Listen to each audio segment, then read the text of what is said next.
Terceiro e último bloco do Roda Viva. Eu aproveito para agradecer aqui os nossos participantes, os nossos debatedores. Muito obrigado, Ari.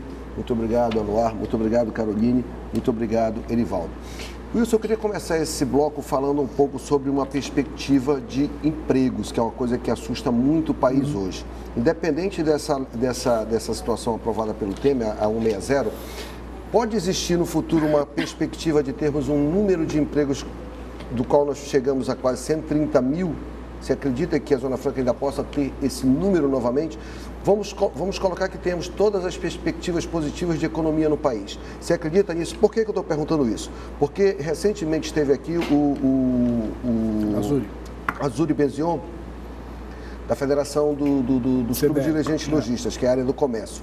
E ele me contou que tinha na empresa dele 110 e por conta dessa evolução tecnológica ao longo desses últimos 3, 4 anos, hoje ele trabalha com 70 e a demanda é a mesma. Você acredita que a indústria também está sofrendo esse tipo de ação? Todo mundo aprendeu a fazer mais com menos, inclusive nós em casa. Nós mudamos alguns hábitos por conta desse momento econômico que o país passa e afeta todo mundo.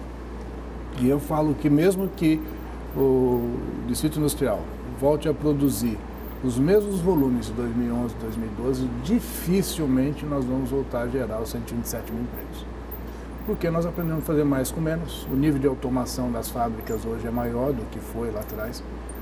Então é por isso que nós precisamos nos reinventar. Quando eu falo não é atividade industrial, é o Estado. O que é que nós, como Estado, vamos buscar para garantir a sustentação socioeconômica para os próximos 20, 30, 40 anos? Não dá para você esperar que o nosso Estado continue sendo sustentado com o que nós temos no distrito industrial, pura e simplesmente. Então, de novo, é importante o distrito industrial, sim. Nós temos que brigar para preservá-lo e, se possível, reforçá-lo, mas nós temos que olhar além dos muros da capital. Nós temos que buscar outras alternativas, outras matrizes econômicas para que nós possamos ter uma independência maior em termos de futuro, ou seja, nós direcionados no nosso futuro e não sermos refém como somos hoje de Brasília por conta dos PPBs, para que o nosso Estado deixe de ser tão dependente como é hoje da capital, para que os outros municípios gerem também riqueza e renda que permita ao nosso Estado e aos gestores desse Estado tomarem as decisões que acharmos nós pertinentes aos nossos interesses, ao nosso futuro, e não depender tanto como dependendo do Você vê alguma vantagem da Zona Franca ser ampliada para a região metropolitana? Você acha que isso vai trazer algum impacto positivo de empregos, de investimentos? Você sabe que isso é um risco e vou sintetizar. Se nós estamos falando da capital, que teoricamente seria a cidade mais desenvolvida do Estado, e essa cidade tem as eficiências que nós já apontamos, ou seja, as vias públicas, principalmente do distrito, a questão logística, os portos que nós temos, a questão da energia elétrica, que é deficiente e é cara, a questão da comunicação, que é deficiente e é cara. Como é que nós vamos garantir que essas outras cidades tenham condição de abraçar o investimento? Eu lembro que o modelo Zona Franca, ele na verdade ele sai do porto público de Manaus, ele avança até Rio Preto da Eva. Nós não temos investimento em Rio Preto da Eva. Por quê? Porque não existe infraestrutura necessária para abraçar esse investimento. Adianta você... Tentou criar o setor agropecuário, né? Pois é, e é isso que eu falo. Nós temos que olhar as outras alternativas. Nós temos que buscar as outras alternativas. Porque dentro do projeto do Zona Franca tem um agropecuário, né? Mas ninguém fez. Ninguém fez. Aí a iniciativa privada também tem uma parcela de culpa. Ganharam terras por essas regiões aí e ninguém fez nada de sério. Então nós temos sim, e é isso que eu falo, nós temos que estar juntos, o poder público, a sociedade, e a sociedade dentro das representações que tem, dentro da representação do comércio, a representação da indústria, a representação do serviço, para discutirmos e desenharmos o futuro que nós desejamos. Quais são as alternativas que temos? Como alcançar essas alternativas? Eu sei que muita gente vai falar assim, mas no Amazonas você vai esbarrar nas questões ambientais. Mas existe inteligência por esse mundo afora, se não aqui no Brasil, mas fora certamente existe, para dizer para nós e para nos ajudar nessa discussão ambientalista, quais as contrapartidas que o investimento tem que prover para desenvolver determinada atividade no interior. Por exemplo, a mineração. Biotecnologia seria uma delas. Mineração, ou a indústria madeireira. O Pará está dando um banho, conseguiu regularizar áreas para você fazer manejo florestal, nós podemos fazer a mesma coisa aqui. Turismo, quando eu falo turismo, Edivaldo, nós temos a questão da pesca, que hoje até a pesca no nosso estado, ela está desmerecida, desprestigiada, e é uma pesca predatória. Quando a gente fala que o peixe que nós comemos aqui vem de estados vizinhos, é porque lá existe uma política que incentivou o criador a cultivar esse peixe e trazer esse peixe para o mercado nacional. Nós temos a mesma possibilidade aqui. O que não pode é nós continuarmos esperando que um ribeirinho saia do Alto Rio Negro com 5 toneladas de jaraqui ou de sardinha no barco. No meio do percurso ele encontra um cardume de matrinchã, ele vai jogar aquelas 5 toneladas de sardinha fora, ele vai embarcar o matrinchã, vai pôr o gelo em cima, esse matrinchã vai chegar em Manaus, o peixe de baixo está amassado, perdeu o valor comercial. Se você quiser ir 4 horas da tarde na Panaí, o urubu está escolhendo o peixe lá. A hora que você pega e regulariza isso com cooperativas, dá recursos para que o criador consiga desenvolver essa atividade.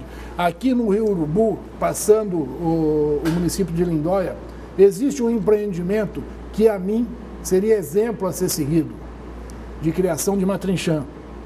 A coisa mais linda em termos de investimento privado e dá resultado.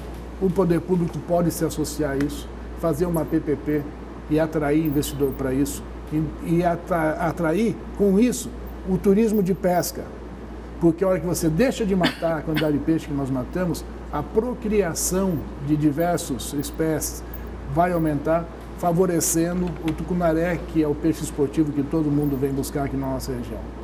Hoje você tem que navegar 20, 30 horas longe de Manaus para pegar um peixe de um tamanho de recorde nacional ou recorde mundial. Você pegava aqui do outro lado do rio. Por que deixou de acontecer? Por conta dessa pesca predatória. Existe esse mapeamento, presidente? Da área existe mapeamento de vontade política de fazer. E aí, quando eu falo vontade política, é inteligência também. Porque nós vamos encontrar barreiras. Nós tínhamos aqui a possibilidade de abraçar o investimento para fazer o Porto das Lajes. Você acredita que o nosso maior impedimento aqui no estado do Amazonas seja essa questão ambiental? Um dos é a questão ambiental. A BR-319 só não saiu até agora por questões pseudoambientais, que é uma falácia. Agora uma questão, né, muito assim, coerente, porque a Zona Franca de Manaus ela é responsável por ter mantido essa Zona Franca em pé. Você já imaginou Manaus sem a Zona Franca? Como estaria a nossa floresta? Não, e é isso que eu falo. Quer dizer que a preservação que nós temos no nosso estado, ao invés de ser um bônus para o nosso estado, se tornou um ônus. Nós não podemos fazer nada mais. E nós temos terras que são passíveis, sim, de reflorestamento, de manejo florestal, que nós precisamos explorar. Essa área de mineração que trouxe tanta celeuma nas redes sociais, o senhor é favorável que seja explorada? Claro que é. A forma como foi divulgado foi errado. A questão do cobre no Pará. Você tem hoje um potencial de desenvolvimento socioeconômico, com geração de emprego, renda, tributos ao país e divisas, porque você vai exportar muito dessa matéria-prima. E eu falo mais, se formos inteligentes, ao invés de exportar matéria-prima, trazer para cá o beneficiador dessa matéria e fazer aqui o produto final. Saiu o produto pronto daqui. E não foi toda uma área, não. A forma como foi divulgado foi equivocada. Não é toda aquela área, são as áreas onde o mineral foi detectado. A mesma coisa nós temos aqui. Nós temos o potássio. Tem o nióbio. Que foi aqui já prospectada a segunda maior reserva de potássio do mundo. O nióbio é a primeira reserva do mundo. E você não consegue desenvolver essa atividade por questões pseudo-ambientalistas. E o potássio para o grande consumidor, que é um insumo exatamente da agricultura. Da agricultura, o fertilizante. Sim. E o país importa 97% do fertilizante que consome. É uma incoerência, né? Então, o que eu falo também é isso. E o governo estadual, ao invés de acelerar para que essa atividade tivesse corpo, atrair para cá o fabricante do fertilizante, não, estava pensando em como tributar o potássio. Sabe, então, nós temos que parar de pensar no imediatismo, e o imediatismo dentro do poder público é a arrecadação de impostos, e pensar um pouco de médio a longo prazo. Como ter uma matriz econômica que nos permita, como Estado, sermos independentes, tomarmos o rumo do nosso próprio futuro, sem depender das bênçãos de Brasília. Onde o nosso Estado possa ser menos dependente do que somos hoje da capital. Nós temos potencialidades e nós precisamos desenvolver essas potencialidades. O senhor citou agora há pouco sobre a arrecadação de tributos, né? E o governo do Estado recentemente criou um comitê para investigar justamente a questão da sonegação de impostos aqui no estado do Amazonas. E verificou que inicialmente, né, há uma sonegação de 513 milhões de reais de ICMS.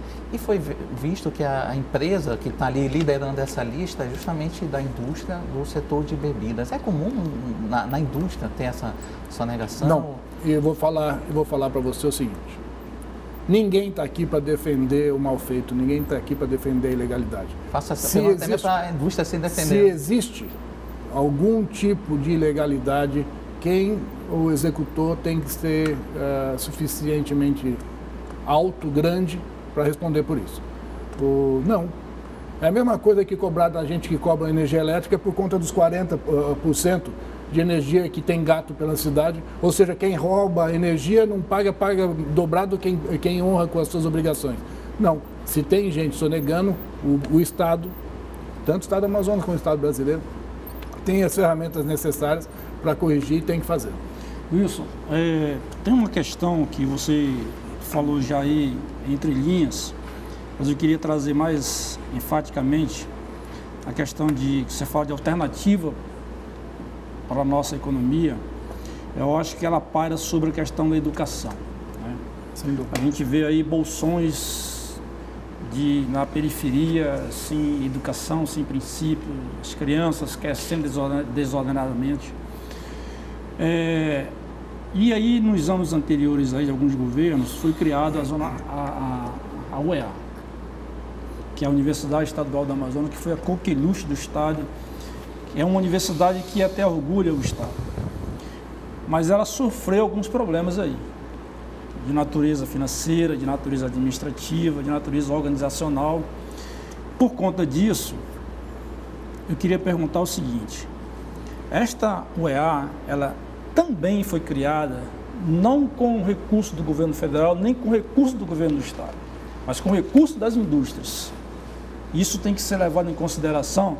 E aí eu quero perguntar para o meu colega economista e administrador, presidente do Centro das Indústrias, o seguinte: frustra isso para as indústrias, essa questão desse, não digo fracasso, mas eu digo o seguinte: essa não evolução da UEA, quando se poderia ter pensado, evoluído, considerando o montante de arrecadação que as empresas recolhem, que o governo recolhe das empresas para a UEA e que não é repassada a ela. Tá.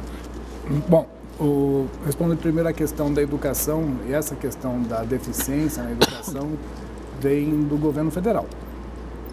Eu sou de uma época, eu acho que eu sou o mais velho aqui, mas eu sou de uma época em que se prestava o exame de admissão para sair do primário para o ginásio, do ginásio para o colegial. Esse governo, nos últimos anos, por conta de ter o Bolsa Família, ou seja, levar crianças para a escola, proibiu a comprovação do aprendizado, proibiu a reprovação para poder compor todas as demandas que tinha. Com isso, você cria uma deficiência em termos de qualidade muito grande. Você deixa de prestigiar o educador e isso chega às cadeiras universitárias hoje. Esse é o primeiro ponto. Não é um problema só do Estado do Amazonas.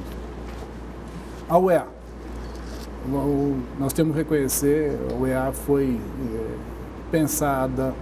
Foi uma feliz ideia, né? E nós temos que dar o nome de quem fez, que foi o amazonino. Sim.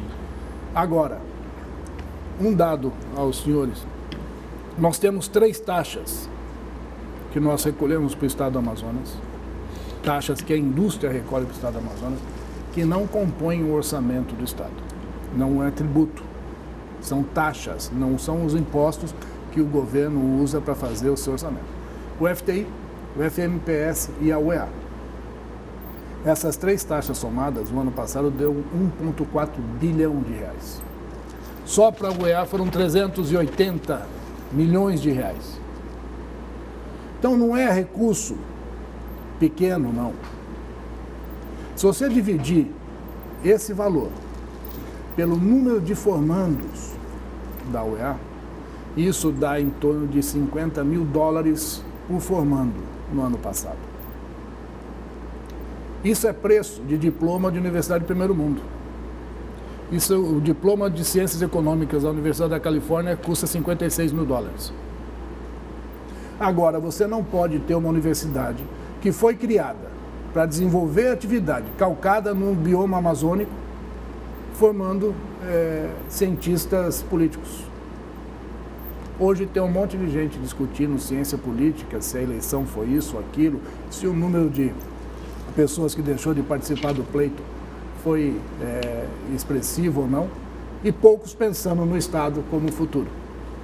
Então, eu acho, sim, não como decepção, mas aquele sentimento que poderíamos ter feito mais com a UEA e podemos fazer mais com a UEA. Presidente, o Fernando já está dando sinal que nós vamos encerrar. Só nesse tema da UEA, não poderia ter cursos mais voltados para a indústria? É isso que eu estou falando, não só para a indústria, mas a demanda do Estado. Vocacional. A vocação de cada um dos municípios, nós estamos presentes, para desenvolver capacidade intelectual, para desenvolver essas atividades. O Roda Viva Amazonas recebeu hoje aqui o presidente do Centro das Indústrias do Estado do Amazonas e antes de encerrar, gostaria das suas considerações finais. Só tem 1 minuto. Bom, Fernando, primeiro agradecer o convite. Foi um prazer muito grande conversar com todos vocês, pessoas que a gente já tratou profissionalmente algumas vezes, outras socialmente.